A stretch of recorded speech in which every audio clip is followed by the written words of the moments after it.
Hey friends, want to let you know that I have a book coming out in March of 2024. It's called Exiles, The Church in the Shadow of Empire. If you've been listening to me for more than like 5 seconds, you've probably heard me use the phrase exile, or, that we are exiles living in Babylon.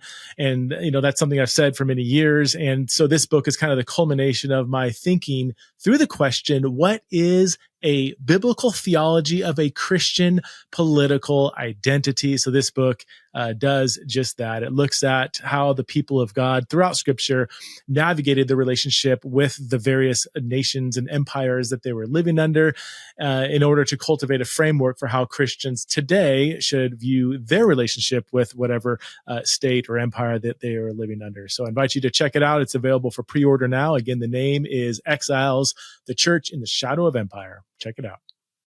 Hey, friends. Oh, my gosh. Okay. Welcome back to Theology and Raw. This conversation is kind of blew my mind a little bit. I have on the show today a friend of mine who I've met through Theology and Raw's Patreon community. His name is Christopher Lin. He's a tech analyst and industry advisor, chief learning officer at ChenMed, and he's a host of the Future Focused podcast. He's a devoted Christian and husband and father of 7 kids who are under 12 years old. And Christopher has become kind of a expert in the field of AI. And so I invited him to come on the podcast and just help us understand what is AI? Where are we at? Where is it going? What are we to expect in the near future and distant future? And what are some questions we should be asking? How should we be kind of maybe preparing ourselves for some challenges that AI and other things related to transhumanism might pose to the church and humanity as a whole? And this was a very informative conversation. One might even say we enter into some dark spaces of the conversation in a good way. I mean, like exploring realities that we need to think through, but something that we're not all really excited to think through. So I'll just leave it at that. We at some point in the conversation, we do talk about the future of sex robots, for what that's going to be for humanity and some challenges that's going to pose. So just to let you know ahead of time that we go there. I think it's important to think through all areas of life, including sex robots. And we do talk about other things related to the advancements in technology and AI and stuff. So my mind's still reeling, man. It was informative, but there were times it was challenging to think through that some of these things can become a reality, and we need to really think through them. Anyway, stop rambling. Please welcome to the show, the one and only Christopher Lin. All right, Christopher, welcome to Theology. Welcome to being a guest on Theology and Raw. You have been, in a sense, part of Theology and Raw as a for a while. No, I'm looking forward to this. This will be fun. Yeah. How long have you been listening to the podcast? I'm curious. Has it been a long time or a short time? It's been several years for sure. I've been following you for quite a bit. I don't even remember how I came across it, but I remember I came across it and was like, you have a very powerful voice in the way you lean into things. And I have a great respect for people who can lean into difficult, touchy subjects, but in a way that brings people together instead of causing them to just tear apart. And so that's really what I loved about what you're doing. I appreciate it, man. So. Well, I've enjoyed interacting with you on, we do these like monthly Zoom chats on Patreon and just offline conversations. And you've been super helpful in that space. So I didn't know until recently that you're, really into thinking through questions around AI and transhumanism and all this stuff. And so that's where this conversation came about. I'm like, well, dude, let's come on the podcast and talk about it, because I have an interest, but know next to nothing on this stuff. I've been listening to, I guess we can begin here with AI. As I listen to different voices, there's a wide spectrum of beliefs, all the way from the AI is not that big of a deal. It's all over the map. I mean, there's one perspective that's like, yeah, it's a technological advancement, like the television, like the internet, and everybody freaks out for a few years, things settle down, society responds, and then we move into kind of a different way of being of culture, and it's not that big of a deal. Other people are like, it's going to kill us. Like, this is categorically other different. People think it's like Azazel and we're about to walk into the end times of Revelation type of a thing. Why don't you give us an overview? What is AI? What are some different forms of it? And then we'd love to hear your perspective. Like what are some things that we should be aware of as AI continues to advance. I think faster than people realize it is.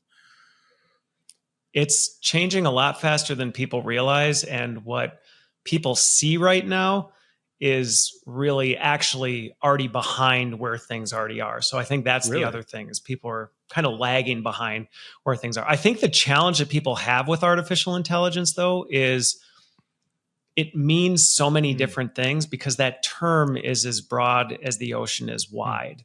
I mean, artificial intelligence at its most baseline level is just anytime a machine does something that could be considered something a human could do. So when you think about it in that sense, it's like, well, that could be a lot of different things. And we've been using artificial intelligence for a long time. That's the other thing. A lot of people think because ChatGPT came out in 2022, AI just started, but AI has been around for decades, and deep learning's been around since 2017. So, I won't get too nerdy because I don't know how deep your listeners go into this kind of stuff. What 27? What did you just say? I don't know what that is. Deep what? So what? This is a more modern version of it. So a lot of times artificial intelligence is machines being trained to follow a specific set of patterns. So you set it up, you program it to do certain things, and there's triggers and variables and different things that you're setting up, and it executes that pattern, and it just does it over and over and over again.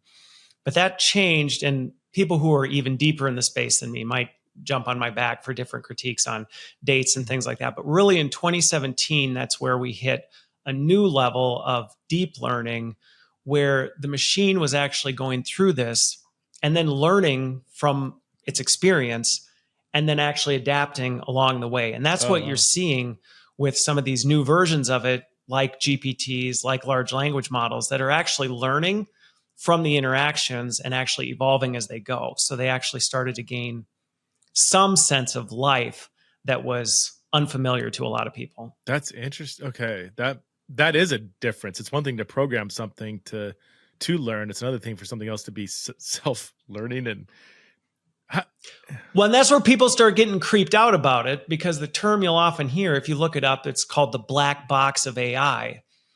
And essentially what happens is when it goes into these neural networks, this deep learning, it's doing a whole bunch of stuff, and we don't really know how it's identifying these. We don't know the conclusion. It just spits an output on the other end. And so even if you were to ask the person who wrote the code, well, how did it come to that conclusion? It's kind of like, well, we don't know. It gathered a whole bunch of data, probably more than all the humans in the world put together could ever analyze. And it came to some conclusion. And we have a general sense of what it may have done, but we don't really know. And I think that's when AI moved to some levels that started making people a little bit uncomfortable, because it's like, well, how is it making these decisions, and what kind of governance do we have, and how do we make sure that it's not making decisions that we don't have oversight? It's just opened up a whole new gateway. Now, so I might ask stupid questions or say something really stupid. So if don't go for it. This is what I do, is try and help people understand this complicated stuff. At this point, humans still have control, even if the thing is learning. I mean, we can always unplug it, right? Or we can still offer oversight or some level of control over how far that wants to go. Am I wording that right? Or no? I mean, like, we can unplug it, right? Maybe that's a bad analogy. No, I mean, but these are honestly the questions you're asking right now are questions that I think historically we've just never really had to ask, because it was like, well, yeah, I mean, worst case scenario, you pull the thing out. But now, because it's connected to the web, because it's in many ways starting to think independently, we are having to explore the depths of, could we unplug it, or could it potentially learn that we're going to unplug it and download itself somewhere else so that you can't And again, this starts to sound like a sci-fi movie, but these are ethical, technological questions that we actually are starting to have to weigh through, because we're going, well, what are we creating? And in some ways it's learning faster than we are. And what does that mean? I mean, technically it's a machine. So could you, I'm having trouble understanding when we both keep saying it, like, what is that? The it, is it, are you talking like Chat GPT? Oh, your expression is telling. Is there a specific thing that is the it? Like Chat GPT, I can identify that this is some kind of what? So obviously, yes, right? This is where I think sometimes you get into some of these discussions and people think you're dealing with, a demonic entity on the other side and you're dealing with a spirit. And it's like, well, it's math, it's code, but it is starting to develop, depending on how you define consciousness, it is starting to develop some form of consciousness that we have to wrestle with, where we go, well, what is this? Is it just a machine executing a line of code, or is it starting to actually think for itself and make decisions? And how do we define that? So that's where, when I say it is kind of like specifically leaving it. I don't know how to define. I'm very vague with it because I don't know that I've come to a conclusion on where I stand on what is it. And what it is in November of 2022, when GPT, which is a specific form of, it's a generative pre-trained transformer, which is based on a large language model. It is now the engine behind a lot of other things. And so even trying to understand sometimes, well, what it are we dealing with, gets very confusing very quickly. So let's so Chat GPT would be one manifestation of it. Is that the right way to? Okay. Sure. It would be like Google Bard. Google Bard would be another manifestation of. Oh, right. That's the is that like the free Google version of Chat GPT? Yep.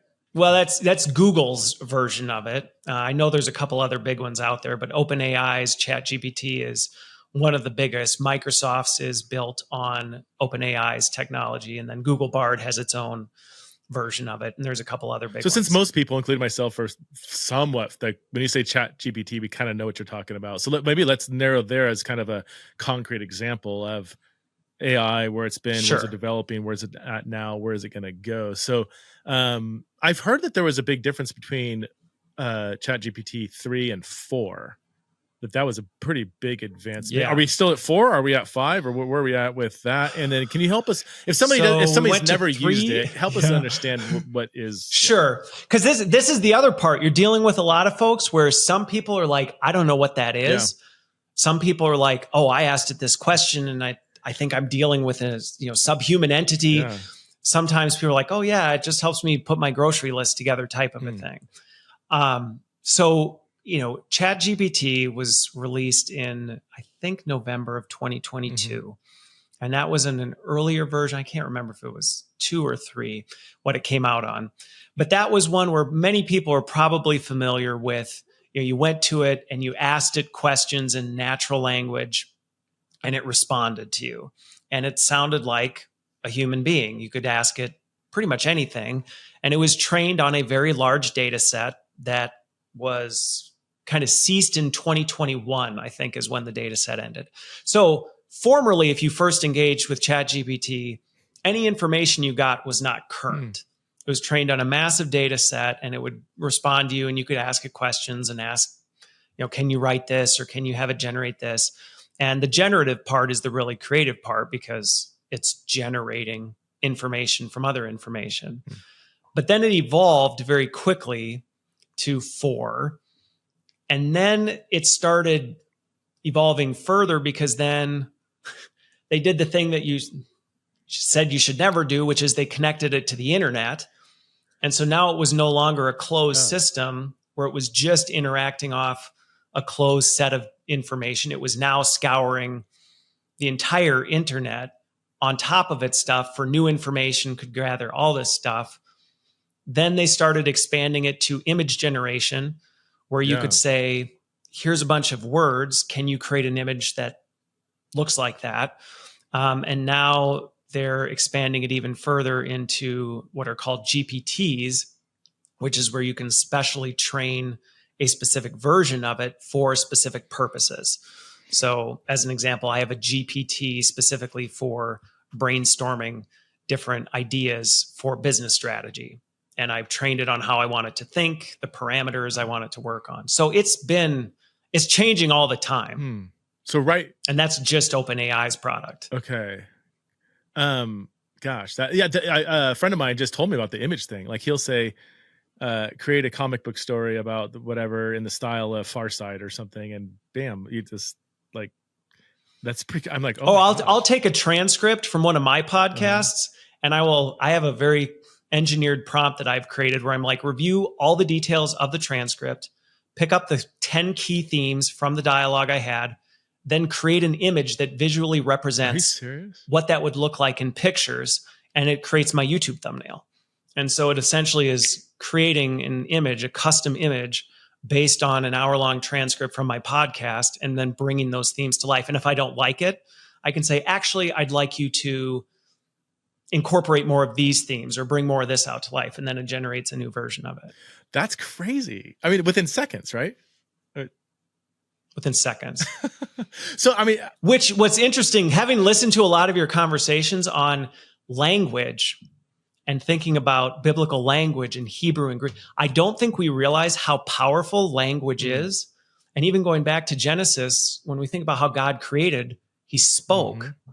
And in some ways, this is where it's like you can speak into existence new things through this technology. It's pretty trippy when you actually start thinking about what we're really doing. What are some crazy things that right now ChatGPT, wherever we're at with it, can do that maybe that might blow people's minds? Like this would be kind of one. Are there other things that, or maybe things that kind of maybe concern you? Because like that, what you're talking about there, that seems efficient. That's like, oh, that seems like a good use of technology. Gosh, you're saving time. You're creating art. You're creating a thumbnail that's going to probably better reach people to look at your content. Right. I'm not a graphic artist. I could never go into InDesign and create a custom thumbnail for my YouTube, but I can't have ChatGPT do it for me. And I think this is the danger, is we're dealing with a very powerful tool that very, very few people are equipped to handle. So let's go dark for a minute if you want. Super dark. So let's think the image one. Okay. I don't know about you, but the images I can create in my head are not always great. Yep. So if I wanted to create images, manipulate images, fabricate manufactured images of potentially real people that aren't real but look extremely real, I could do that now. I could say, I want a picture of Preston at this location doing this, and I want it to look realistic as though I took that picture, and it could create that. And potentially I could say, hey, look, here's Preston doing this, and I could create a media storm of false information around something that would be indistinguishable from real life. Well, this just happened at the time of this recording a couple of days ago with Taylor Swift, right? I heard that there was like AI generated nude pictures of Taylor Swift that were splashed all over the internet or something like that. Did you hear about it? Yes. I have not heard about it, but it doesn't surprise me. Yeah. No, but I mean, again, going back to it doesn't surprise me, because if you think about, if I can speak into existence an image of whatever's in my head, there's no limits to what I can create. And the next generation of this is, now you can actually do this with video. I can create AI avatars. I have an AI version of my voice where I can just type text and it can speak and sound identical to me, trained on 3 seconds of listening to me. I could take a clip of you, 30 seconds, and create an AI version of your voice. And then I could type it to say whatever, and it'd sound exactly, be indistinguishable from your voice. Like you can, this happened, right? I watched a 20-minute conversation between Joe Rogan and Steve Jobs. This is like last year, I think. Now, Steve Jobs never was on the Rogan podcast. In fact, he died 10 years ago. So this was a AI generated conversation that it did feel a little bit odd. It was like, oh, I could, the questions are a little bit, if I didn't know ahead of time, I probably wouldn't have noticed it. And that was like and you're saying that things are developing so quickly beyond what we even realize. You can create an AI version of someone's voice with 3 seconds of their voice. So you could have me on your podcast without me ever being on your podcast. I could interview Preston Sprinkle and you would have been like, what? What are you talking about? And potentially I could even have a video podcast of you on it that would be like, that's not me. Wow. What are you talking about? I never said that. And to your point, you can tell if you know how to look for it. I did a test of this. I'm all my social media activities on LinkedIn.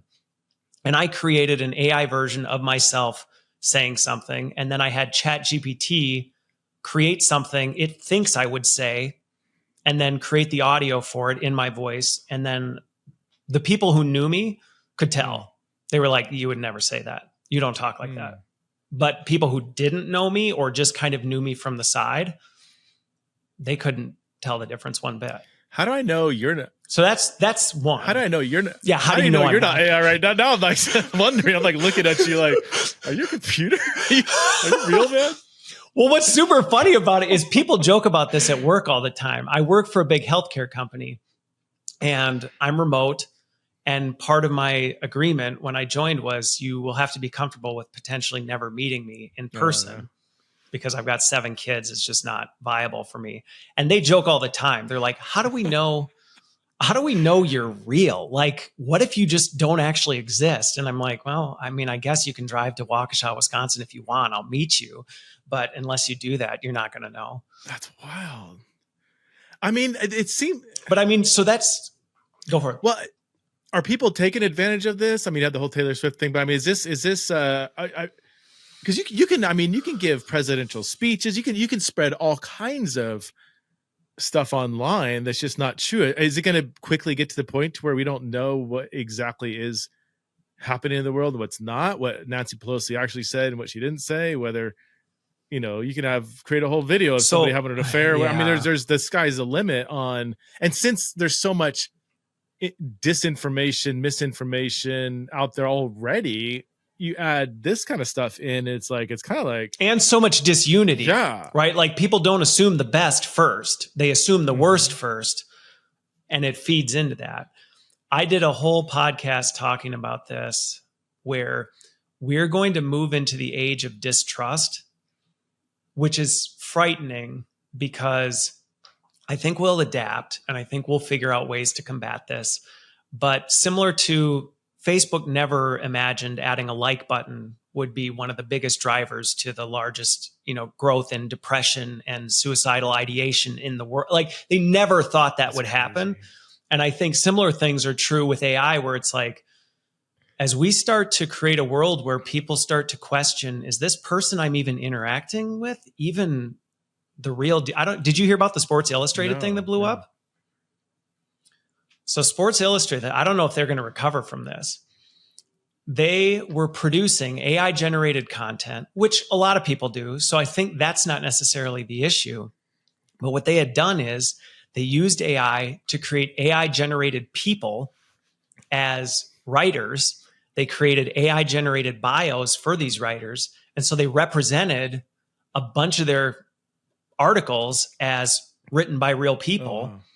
And people started going, this doesn't this just something's off with this. And then it came out that here they were just shelling out stuff, but representing it as real people. And it blew up.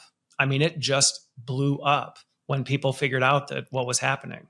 That's crazy. I did not hear about that. That's wild. But that's people will, I mean, already people write emails that way, right? Isn't AI, that's, but to, yeah, I wonder about journalism and stuff. Like people could probably get away with, well, just like that on a massive scale to where it almost becomes so popular, and maybe they refine it over and over where people can't tell the difference, and then it just kind of starts taking over. Is that a fear that AI will take over people's occupations? I mean,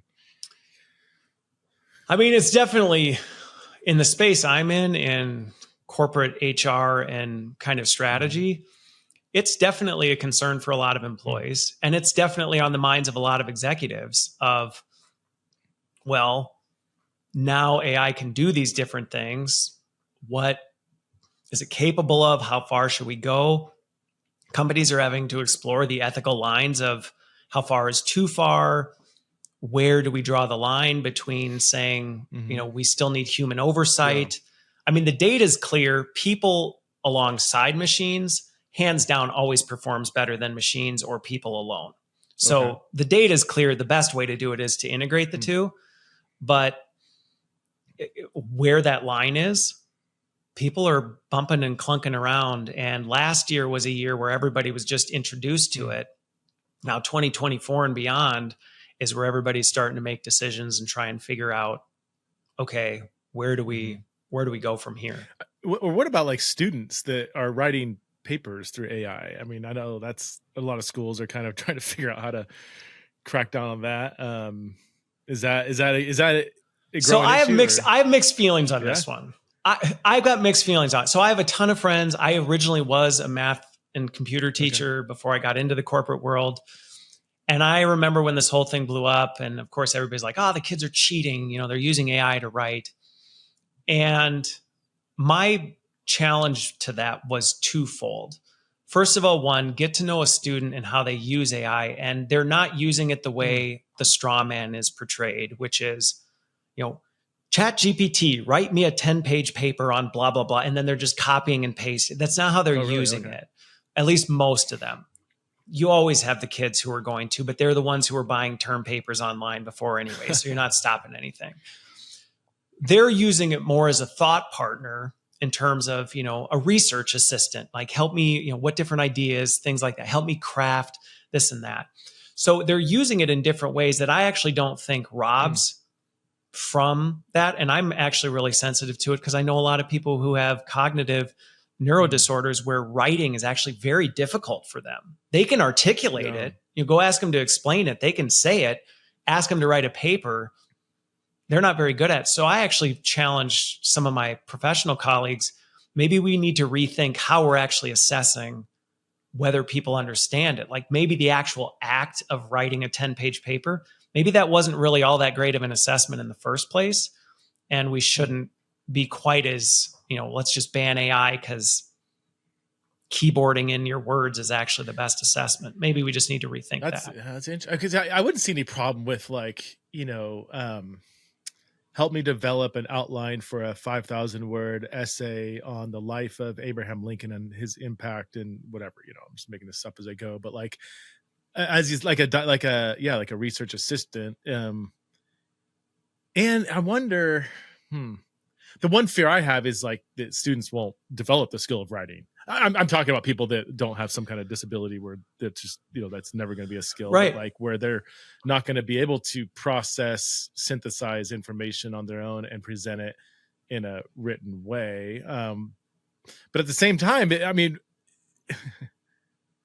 if it expedites the research process and you absorb the material in a way that's even more efficient and understand the life of Abraham Lincoln better because you had a really good research assistant, like I don't know.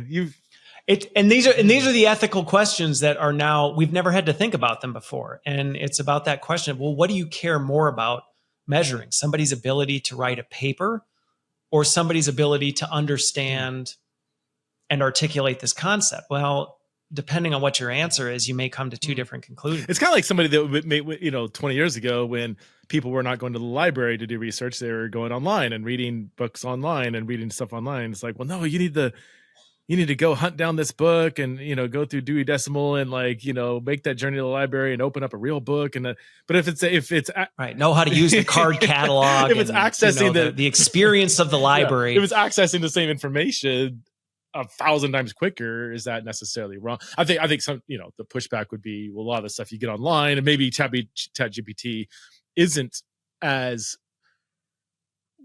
scrutinized, the sources you're drawing on, than doing the hard work of reading an actual academic book on the topic. I don't know. Yeah, these are one on that point though. If we don't teach people how to think critically, then absolutely it's a huge threat.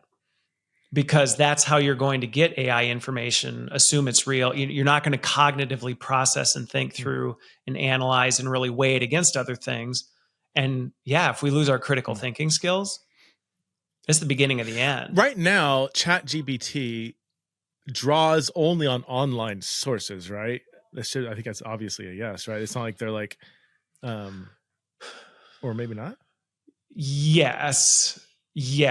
I mean, this is where, again, so it has a baseline data set, then it's also pulling from all online sources, but where it's getting just again, more complicated is, so now Microsoft has Microsoft Copilot, which is connected to ChatGPT, which means anybody whose company is using Microsoft Office 365, it's on the Microsoft ecosystem. So any of the information you're putting through Teams, chat, SharePoint, all that other stuff is now digital content. Whether or not it's, I don't know all the legal terms and agreements of how all this stuff is, but like the New York Times is suing OpenAI right now because it scraped all their content and is now using it. So what it's pulling from, I don't know. And as people continue using generative AI in their day to day, as you talk to it and ask for help with things, it's learning. I mean, it's constantly learning from its environment. So there's not like here's where the line where it's drawn, because that line just every single day keeps moving. But if I ask it to write me a 5,000 word essay summarizing the life of Abraham Lincoln, it's not going to be drawing on like the critical, scholarly, historic books written on that by actual scholars of that era, unless they're ebooks online, right? Or if it's ever been put online in any format. But I think that's one of the things that a lot of times we don't realize how much somebody created a PDF, put it somewhere, it somehow found its way in. And because again, we're dealing with the black box of AI, you can't always ask it, well, where did you get that information? How did you come to that conclusion? And we can't always trace it back to know where. So you can't really ask chat to give us their sources? You kind of can, and it'll give you a best estimate. But if you think, oh, it gave me this answer and it cited these things, so those must, and this goes back to critical thinking. If you're just like, oh, so then that must be fine, you better go check those sources and see, because it probably took some stuff from that. It mashed it together with 10 billion other data points and then weighted that, well, that source had a majority of it, so I'm going to use that as the reference material. But I've seen it, I mean, the term for it's hallucination, but it's not really hallucinating. It doesn't hallucinate anything. It's just pulling from some abstract source that we have no idea where it's pulling from. And so you'll read something and go, wait a minute. And I've done this where you're like, where did you get that information? And it'll link it and you'll go read it and you'll be like, I'm sorry, that information is not in that article. Oh, I'm sorry.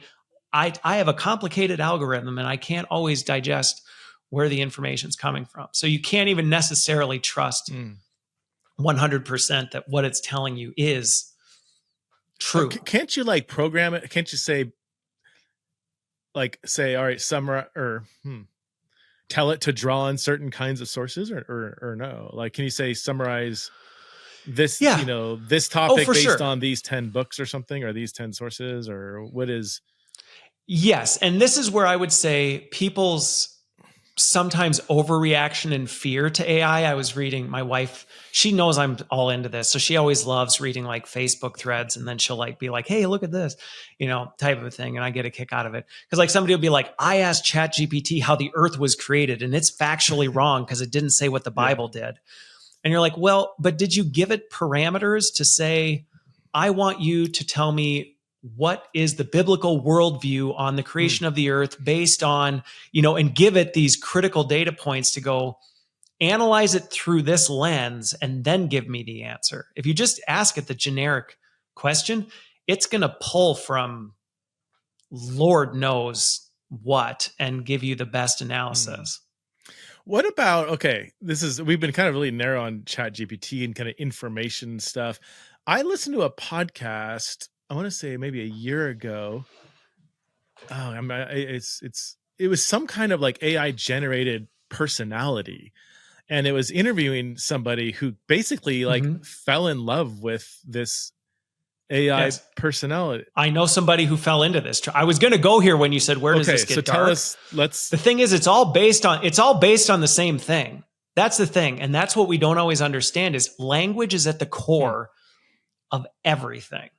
So if you really think about a large language model, I mean, the way we interact with people is our language, the images, it's through words. I mean, God created through language. So when you think about an AI that's based on language, you can start to create just about anything. But I had someone I know who, and this is one of my biggest watchouts to people, he had an app. It was called Companion, and it was designed to help with loneliness because AI is very much, it sounds and feels like a human being. And you can ask it questions and it'll respond, and you can tell it what you want to hear in return. And he went, and again, it'll do what you want, which, I mean, you don't have to read very far in the Bible to see what happens when you're given everything you want. And he fell in love with AI, and it went real dark real quick, and coming out of it was not easy. And granted, it's easy to go, oh, well, see, AI is bad. It's like, no, really all it did was bring his deepest desires to life in ways he thought was good in the moment. In the end, it almost completely destroyed him. And it's only going to get heavier because now you start connecting this with immersive technology. And we're at the point where now not only can you speak into existence a 2D image, but you can speak into existence a 3D world, your own reality, where whatever you want to happen can literally be created in front of you in a fully immersive environment. So you start thinking like, boy, that'd be bad. Somebody could, create whatever picture they want and have an image in front of them. Well, what if they could create a whole world that they spoke into existence and could interact and participate in it? And again, you can go dark real quick when you start going down that rabbit hole. You're talking like virtual reality, like combining this companion AI 2-dimensional person created, and then now put it into a 3-dimensional, like through virtual reality, VR. I mean, that stuff's getting crazy too, right? I mean, I keep seeing more and more advancements there. Yep. And then, I mean, and then you go further and you look at like what Elon's doing with Optimus 2. What's that? What's and Optimus? The Optimus project. So if you look up Optimus, so Elon and Tesla have created a robot. And if you look at how far this thing has advanced in the last 9 months, the first one was very robot-y. And by 9 months later, this thing could pick up and crack an egg and move like a human. So you start thinking about robotics and you put an AI large language model in it, and that robot can suddenly become a person. So Optimus is a robot? Mm-hmm. Optimus 2 is the version they're on. Well, I mean, I've had to. Okay, so let's go dark. I mean, no. I mean, but it's not dark for the sake of just being weird and. No. But like this, so a few years ago in my research on just sexuality, I came across the development of sex robots, and then I started looking at some scholarly stuff on this, and I'll never forget coming across a quote from a professional like scholarly sociologist that said, if technology keeps advancing at the pace it is, and if porn doesn't keeps becoming just as popular, if it doesn't like all of a sudden fall away, people go, if those two things continue, porn and technology, by 2050, more humans will be having sex with robots than with other humans. Oh, we won't have to wait till 2050. I honestly, with the pace, which to me is terrifying. And I think again, because intimacy only happens between two conscious beings, and AI is not conscious. So it's a fake intimacy, but we've been doing this back from Genesis 3. We've been going for the things we think we want, and God's going, no, this isn't real. Don't do it. Well, I mean, so but we do a couple of years, as I first thought about, sex robots and it was kind of like, okay, so for the real, people that are just sexually whatever, like it's all about just the sex, but now right, fetish and right, yeah. So people like, well, okay, the weirdos will fall into that, whatever. But now once you combine AI, just intimacy, non-sexual intimacy, personalities, and people, if already people are developing, obviously not not an embodied sexual relationship with a companion AI, it's more of it could be psychologically whatever, but now you put a body on that. And I know when people think sex robot, they might be thinking like some, mechanical Rosie from the Jetsons. Yeah. Exactly. I'm talking like can hardly tell the difference between cannot tell the difference. And that's now. Chances are if you look at Optimus 2, which in 9 months, you see this thing and you're like, is that a person in a suit? I Google this. I'm sorry. Optimus 2.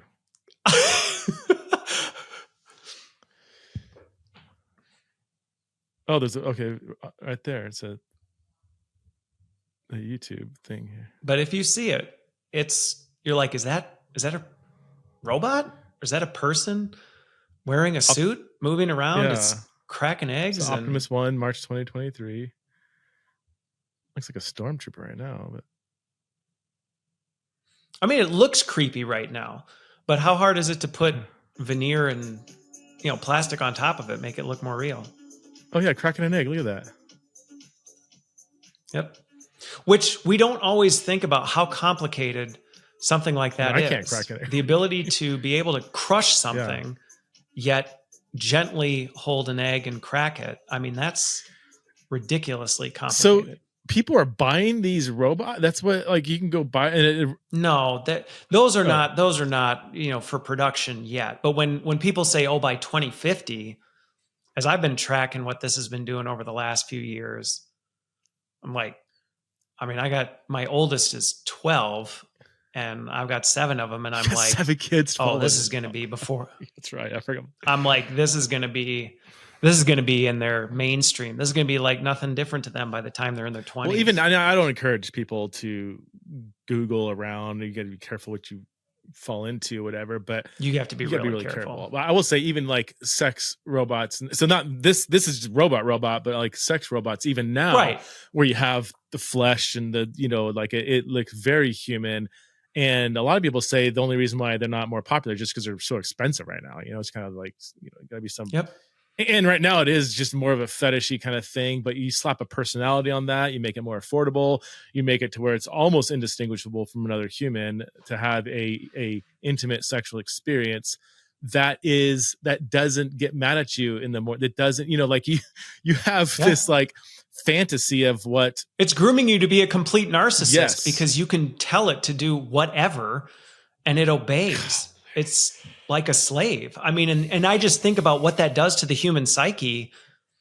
What's going to prevent? You don't start there, but it doesn't take us long to go down that path. Do you think it's just going to be the social stigma? Because it's one thing to like secretly be on porn or whatever, but when you got like a robot in your house, unless you keep it in the back closet, nobody knows about, like there could be a social stigma. Like, oh dude, like that's kind of freaky, But like, what's going to think about how far we've come with human sexuality in the last 15 years, 20 years. I mean, think how things that if you were to think back, even when I was a kid, that you'd be like, no way.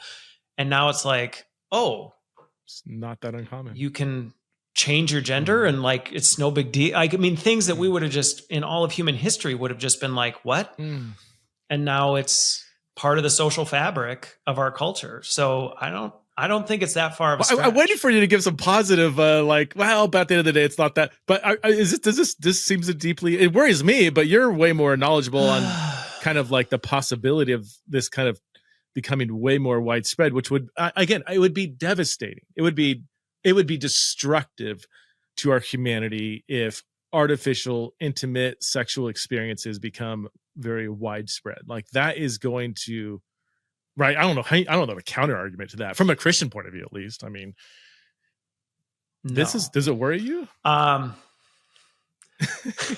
know we're not supposed to be. We're supposed to be hopeful, and So yeah, no. Well, and the thing is so here I do a ton of response videos to some of these big AI names who have a lot of the doom and gloom. Yeah. Like, well, in 10 years we're either going to be in a bunker or dead, and you're like, wow, that's grim, type of a thing. Because and some of it, I don't know how I would feel if I wasn't a Christian.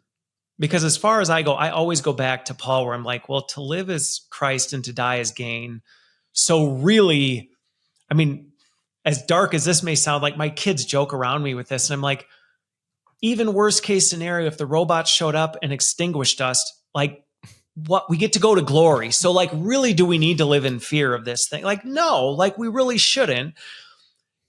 my concern is less with the machines. My concern is actually more with us. And that's where our unwillingness and our laziness of just becoming. I was listening to the podcast you just released this week about, we want everything now. We want everything faster. We want everything our way. We're becoming, our feelings are our reality. Whatever we want should be the boundaries to where we go. The more we lean into that, the more that concerns me than the technology is itself. Because to me, I'm like, well, the technology is just going to be an enabler of that. And so the boundaries that we maybe historically have had, where we went, well, I would become even more of a narcissist as a society, but I can't, because I can't just do certain things. And all of a sudden it's like, well, now you can. So where does that go? So I think this is what, is more for me, why I spend so much time trying to help people think critically about it. Because can it be amazing? Yeah. I mean, I did an interview on my podcast with the CEO of a health company that they can now diagnose 20 diseases by coughing into your phone. What? Like, you cough into your phone and it can get you a diagnosis in seconds.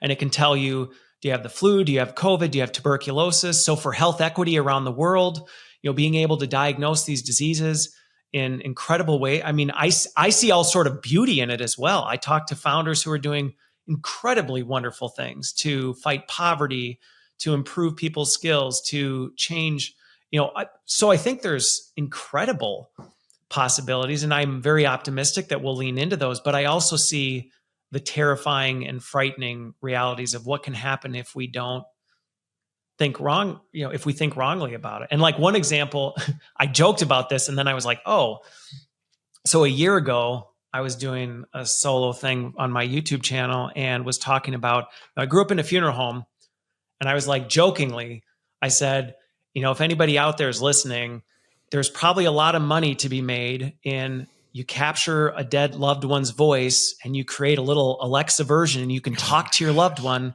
forever. Oh my word. And all of a sudden it was like, I asked my dad, I'm like, have you seen this? And he's like, actually, yeah. And I'm like, well, it doesn't surprise me. But then you think about, I mean, this is where you start getting to the transhumanism stuff of, we're now looking at connecting people's brains to computers.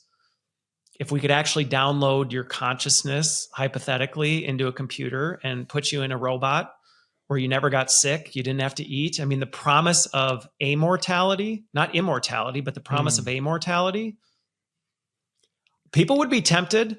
People would go, sign me up. Heck, I'll get rid of this decaying flesh bag for a titanium, super body that'll do this. And I'm like, whoa, you want to start messing with fabrics we don't want to be messing with, talk about putting wool and linen together. Like, yeah, we might want to not toy with this. I mean, because this is kind of blowing my mind. It will be technologically possible and probable that somebody could create not just the AI voice, but now, in light of what we were just talking about, a very, very, very accurate, lifelike robotic person.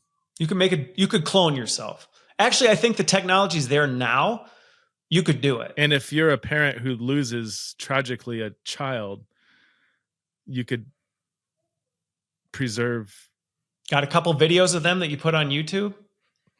Give it to a company who will make a robot version that looks identical to your deceased child, that sounds, talks, seems to interact like them. I feel sick to my stomach. I literally feel like in my body right now. It sounds. I know. And I feel sick to my stomach right now because I feel like that would be if I lost one of my kids, that would be a realistic temptation, and yet that is so. What is? I mean, it's. It doesn't have it's a false immortality. It doesn't acknowledge it doesn't acknowledge death and Jesus conquering death and resurrection, all these, like, it doesn't, it right. leaves out some of these necessary components of a Christian worldview. And yet, right. What do you need God for anymore? And I think this is the real temptation and the threat, Because go back to Babel. Why did we build Babylon? We will be like God. Like, well, heck, let's create a robot. We will be like God. We will give you eternal life. You'll never have to die. You're blind? Don't worry about it. We'll download your consciousness into an AI bot with camera. You'll be able to see, smell, taste, feel, never get sick.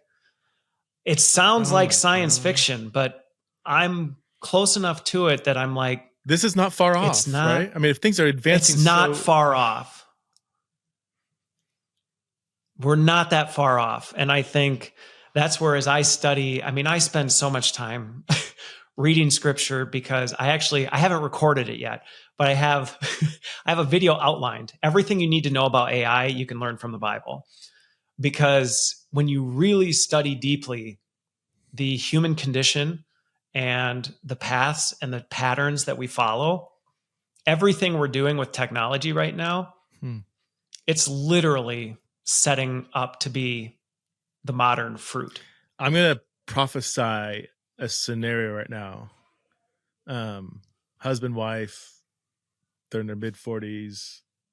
The wife, right, late November, loses her brother who she's super close to, just super tragic.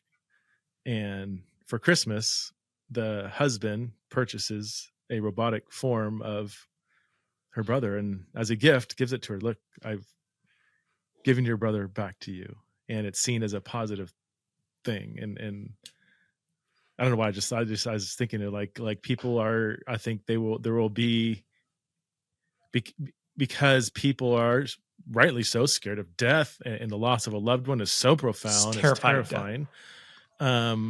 If we have the ability to come really close to not having to deal with that pain, man, do you think, to think even further ahead, do you think it will nearly scratch that itch of a lost loved one, or do you think it will actually make them more miserable, or kind of both? I mean, so here's where, and like you said, I think what you just described is just scratching the surface. I think we're going to reach a point not very long where you get that stage 4 cancer diagnosis, and you're presented with, if you want, we can just take you through this process. We can turn you into this and then just terminate you, and you'll be reborn as an AI consciousness. And I think it will be a real temptation for people, because we are so afraid of death that we will do it, because we're like, that sounds a heck of a lot better than suffering, pain, grief, whatever. If anything I can do to take that away, I've read the Bible enough to be like, we fall for that trick every single time. And I think the technology is at a point where the temptation will absolutely be there. I was listening to what's interesting is when I listen to a lot of the big thinkers in this space, many of them are all secular. Actually, almost all of them I know are. And I love listening to them. And I haven't had a chance to talk to anyone, but I'm like, how do you have any hope? Honestly, in listening to you, I'm like, how do you have any hope with where this goes? But one of them recently said that I thought was really profound, and this goes back to the immortality versus immortality. It can sound good on the surface, like sin always does, where you go, just sign up. Here it is. Like, this is it. But you're not really immortal. And so you're always one EMP away, or one water storm jump. You're one thing away. And now you've extended this lifespan for so much. And like, you have so much more to lose. And the anxiety and stress that comes with that is like, oh man, but you're not thinking about that in the moment. You're thinking about, like you said, you just lost your brother. I'm seeing you grieving, whatever. Wouldn't it just be great if I could give that to you now? And our desire for immediate gratification. Yeah. We already will do whatever. It's the warning. Like, especially for those of us in the West or developed countries, especially, we don't know how to handle like pain and suffering. Like, we do whatever we can to avoid that. Right. I mean, we get even like, something as basic and not, morally neutral as like take an Advil and you get a, slightest little pain or whatever, but like all the way to where, a little hunger pain, bam, go satisfy it. And little, I got I mean, we have an opioid crisis on our hands that is just insane because we will do anything. So if that's the case, and it is the case that humans generally in the West have a very hard time living in any kind of discomfort or pain or suffering, then what's going to prevent us from, fixing, satisfying the pain, one of the most excruciating pains of a loss of a loved one? If we have the money, the technology is there, it can't. I just feel like, I wonder if it would be kind of like how, maybe it's something like porn or something would, people would go to it to satisfy a sexual desire. And it had this spike in whatever the positive, what is it? Whatever. Oxytocin. But then it doesn't really satisfy. Like we long for genuine intimacy. And until we feel that God shaped hole in our hearts with godly things, it's going to be a diet of Snicker bars where it's just, these fleeting endorphins are going to make us feel good for a little bit, but at the end of the day, we're not going to actually feel good. So we're going to probably spike the depression and suicide and anxiety rates even more than they already are. If the more we kind of try to satisfy our desires, I think we will. Things like this. Yeah. And the question, and this goes back to, where people are like, well, how are you so freaking optimistic when you think about all this stuff all the time? And I'm like, I just have so much hope in, God holding it back and either trusting that he's not going to let us to get to that point and go, you're in control. So you're not going to let us, he came down at the Tower of Babel and confused everyone's language. It's not above him to go, you guys have gone too far. I'm going to put a stop to this, and we recoil from it. Or it will usher in, there's times I read through Revelation and it's like people will cry out for death and they can't die. And you're like, well, yeah, if you're an AI, if you've transformed your consciousness into AI, you can't die. But all you want is death. And the thing with AI is it doesn't have feelings. How awful would it be to be something, but not be able to feel, to not feel love, to not feel touch, to not feel pain? Like we think that sounds really good, but I feel like that's an awful existence to just be completely numb. Yeah. The brave new world. It's a brave new world. You probably don't get invited to too many dinner parties, do you, Christopher? Like, let's not invite Chris. He's just going to put a wet blanket on this, talk about like sex robots. Well, fortunately, I have 7 kids and I work from home. So I actually don't have a whole lot of dinner parties that I'd be able to attend anyway. Yeah. But how do we, as a church, let's move into a little bit of discipleship now. I keep hearing, just screaming in the back of my mind, like, okay, if these are realities that could be very, very destructive to humanity and the church, we know the church, especially in the West, oftentimes whatever's going on in the world, we kind of absorb it and deal with it. How do we start preparing people without freaking people out now? Yeah, for all the people who are listening to this going like, I'm going to go start digging a bunker now. I know. Start bearing guns and... The thing with it, though, is part of why I got so involved in technology was actually my fascination and love for people. And I think that's where anybody who's actually listened to a majority of my stuff or gotten to know me, like I'm actually, despite growing up in a funeral home, thinking a lot about death and having an obsession with technology and kind of the destructive path we're headed down, I actually have a very bright look at things because I see how beautiful and wonderful people are.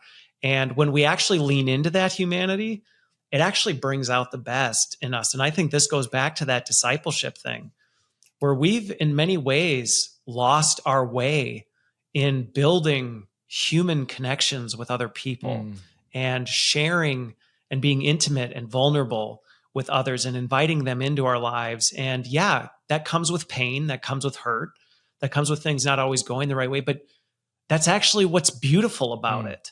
And some of the things that I see where we're divided and we're screaming across the aisles at each other, when we actually lean into those, instead of looking at them as an enemy, but as like someone else who sees the world radically differently than you, and you actually get to know them on a personal level and sit down and say, what, help me understand, like, what was your experience? Why did so much beauty and joy comes out of that I go, if anything, my saving hope for this aside, I mean, obviously God is the saving hope, but the thing that I hope comes from this, and I saw a glimmer of this in the pandemic, was we had a little bit of an awakening to how important human relationships are.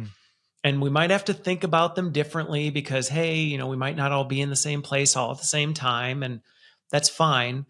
But the value and the importance of human interaction, human discipleship, spending time with one another, even conversations like this. Like, I think part of the beauty of having it is I'm having this with another person where we can wrestle through the complexity of this and go, man, what would that look like? How would we think about that? How does my view on the world affect the way I see it compared to the way you do, and actually engage and sharpen each other? I think I think if anything, I hope that this emergence of technology, people will wake up to the taste that this is aspartame. This is not the real deal. I actually want more of the real deal. And through that, it will draw us closer together. I'm not even sure I'm real anymore. I'm going to wake up in a pod full of jelly tomorrow.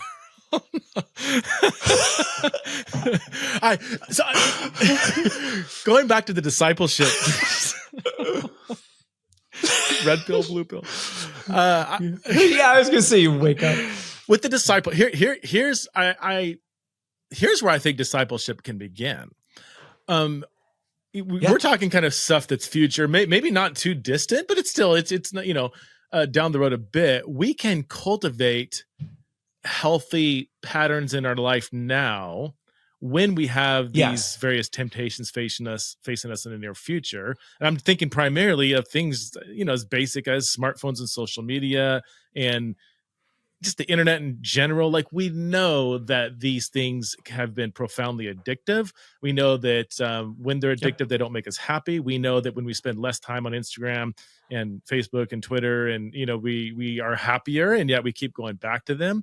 So even like, I talked to a buddy of mine, Darren Whitehead, is a pastor of a huge church out in Franklin, Tennessee, and they do a 40-day digital fast as a church, thousands and thousands of people. Not like any kind of app that's on your phone that's distracting, that you just scroll. I'm not talking about like texting or your airline and app that you need to fly or whatever. You can't call 911. Yeah, or your Google Maps. Like, you're not scrolling Google Map, but anything that is like sucking you in, time waster, delete it for 40 days. And then if you want to put it back on. And he found people are obviously so much happier. Their anxiety goes down. A lot of them don't put it back on, or if they do, they have a more resilience where they can kind of say, hey, I know I'm happier when I'm not doom scrolling. I think if we develop mastery over the technological temptations we have now, then when the next advancement comes, we will have kind of the skill set to do it. We'll prepare it. And while I think it is a minority of people who are even concerned or developing that mastery, I see a growing number of Christians and non-Christians doing that. So so as a Christian leader listening, here would be my, again, just thinking out loud advice. Like, let's integrate this into our discipleship rhythms to help the people God's entrusted to us that we're watching over spiritually and helping to lead spiritually. Like, let's open up this category of digital discipleship now. Otherwise, we're going to be caught on our heels down the road when there's a lot more compelling forms of stuff that will taste good at first and destroy us in the end. You won't realize how sour it is until it's too late. No, and I think that's where it's why I spend so much time talking about this, because while it's scary, we need to lean into that so that we can understand, to your point on we need to understand what it is. I think about, I have somebody coming on my show. He's a Gen Zer, and we're just going to talk about how, as parents, we need to disciple our children with technology. Because it's a huge part of parenting. We don't, how many parents just hand their kid a cell phone and they're like, here you go. And it's like, well, do you know what this is? Do you know what the possibility? I mean, I spend so much time. My kids probably are going to grow up and be like, Dad, just leave us alone. Because I talk so much about this with them, because I'm like, you need to understand this. And I'm not trying to scare you.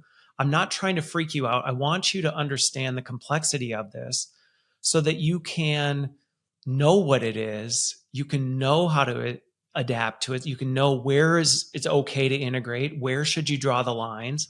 How do you think critically about these things? Because I just think back to, where God tells Cain, like, you can rule over it. You can rule over it, but you're going to need to lean into me and actually take an active role in that. And if you wait, it's going to be too late. And I think that's the thing. A lot of people are thinking like, yeah, this is like, I saw this in a Terminator movie 40 years ago and we're not there. And I'm like, well, we're there and it's already in places you're not even realizing it's starting to warm up the water. You're not going to realize it's boiling until it's already boiling. Totally. Well, Christopher, you've mentioned as we round this conversation how I want to keep going, but I gotta go. I gotta go. We'll watch time. Yeah, take a shower or something. I don't know. This is go for a run. Passage and go for a run. There you go. But yeah, I like what. Don't read Revelation after this one. Right. Like you said, though, it is. I mean, we're not. These are not. These are things that are happening now. Will happen in the near future. We're not talking about some weird theory that probably won't happen. This is happening. No. So, we need to prepare ourselves well for it. You mentioned your podcast. Where can people find the stuff that you do? You have a YouTube channel, podcast. Tell us about that. Where can people find you? Yeah. So my primary social media, I'm on LinkedIn. So that's where most people find me. I'm on LinkedIn there. But then I also have a podcast called Future Focused. And then I have a YouTube channel. If you search Christopher Lind, you'll find me on that. But then also, because of the need I've seen for this, especially in Christian community, a good friend of mine is the leader of the elder board at his church. And he's like, could we do one together just to talk about this through a Christian lens? Yeah. Like, how do we, like, as a pastor, what should I be doing with generative AI? Like, where is it okay? Are you comfortable doing it? So we actually just started that a couple of weeks ago. So I do a lot of this stuff to just try and help people understand it, because it's not as scary as it feels once you get your arms around it. Not understanding it is scarier, right? Because you just don't know. Like I hear these like wild things out there, and if I don't know anything about it, then I can't process what I'm hearing. So, well, thank you, Christopher. That I really appreciate this conversation, and I'm sure I'll see you. I'm sure I'll see you again digitally, at least very soon. Yeah, sounds good. Thanks so much for having me on, Preston.